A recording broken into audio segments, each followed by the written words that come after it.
নমস্কার, আবার হাজির হলাম খাস কলকাতার তৃতীয় এপিসোড নিয়ে। আজকের এই এপিসোডে চলুন ঘুরে আসা যাক কুমোরটুলির দ্য লাইটনিং স্কাল্পচার বলে খ্যাত গোপেশ্বর পাল মহাশয়ের স্টুডিওর অন্দরমহলে। হ্যাঁ, ইনি সেই কিংবদন্তি শিল্পী যার হাতে রূপ পেয়েছিল দিল্লির কালীবাড়ির দেবী মূর্তি থেকে অধুনা বেলুড় মঠে স্থিত রামকৃষ্ণদেবের মার্বেল পাথরে নির্মিত মূর্তিটিও।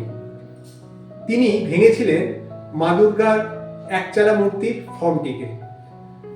মনুষ্য অবয়ব নির্মিতির ঐশ্বরিক ক্ষমতার জেরে তিনি 1924 সালে ব্রিটেনে আয়োজিত ব্রিটিশ এম্পায়ারের প্রদর্শনীতে অংশগ্রহণের সুযোগ পান।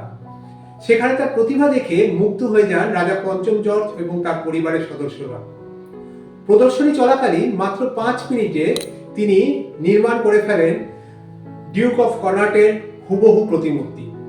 ঘটনাটা এতটাই সেন্সেশন তৈরি করে যে পরের দিন ব্রিটেনের ডেইলি টেলিগ্রাফের শিরোনামে উঠে আসে খবরটি। যদিও বিলেত যাত্রার এই অপরাধের জন্য তাকে দেশে ফিরে 1000 ব্রাহ্মণ ভোজন করাতে হয়েছিল, তবেই তিনি জাতে ওঠেন। 1936 সালে স্বয়ং নেতাজি তাকে কুমোরটুলি সর্বজনীনের প্রতিমা গড়ার বরাদ দেন। এই প্রতিমা গড়তে গিয়েই কিন্তু তিনি মা দুর্গাকে আলাদা করে দেন লক্ষ্মী, গণেশ, সরস্বতীর থেকে। বিষয়টি নিয়ে প্রবল বিতর্ক ওঠে। রক্ষণশীল ব্রাহ্মণ সমাজ সেটিকে কোনোভাবে মেনে নিতে পারেনি। এ নিয়ে স্বয়ং একটি বিতর্ক সভার আয়োজন হয়। শোভাবাজার রাজবাড়িতে বসে সেই বিতর্ক সভা। যদিও সেই বিতর্ক সভায় জয়ী হন কিন্তু পাল মহাশয়, এবং তার সেই জয়ের সৌজন্যে আজকে আমরা মা দুর্গার মূর্তির এই মডার্ন ফর্মটিকে দেখতে পাই।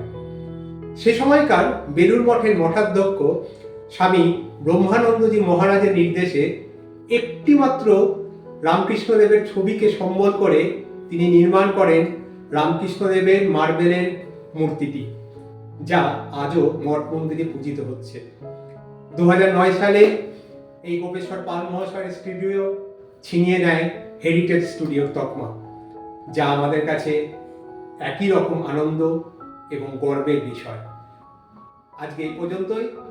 খাস কলকাতার পরবর্তী এপিসোডে আরও কিছু নতুন তথ্য, আরও কিছু অজানা ইতিহাস নিয়ে আপনাদের সামনে নতুনভাবে উপস্থিত হব।